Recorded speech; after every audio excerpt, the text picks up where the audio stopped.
asalaamaaleykum sama gars yi franchement nag man dama kontaan si complicité bi am bi entre Daba Thiam ak doomam bi franchement dama caa kontaan lool ba doomam sama ngi proposé na dem mu jàppale que pour mu rejoindre papam c'est-à-dire Alkaaji franchement nag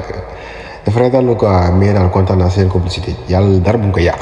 Sénégal yëpp Sanekh bi nañ namoon Sanekh bu reetaan lu bii nañ namoon mais nag kontaan naa nag si réaction bu mu def bi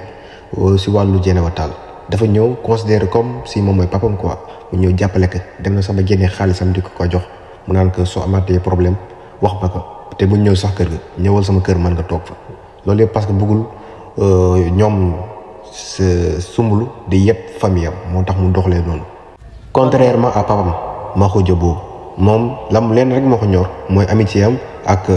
Alkaaji bëggul mooy yàqu moo tax nag danaan Dieynaba Tall moo ko nar a yàq genre affaire yooyu man léegi fekkee ne Dieynaba Tall daa dem foofu léegi ñu tooñ ko dóor boppam dóor bu yaram tàng toj boppam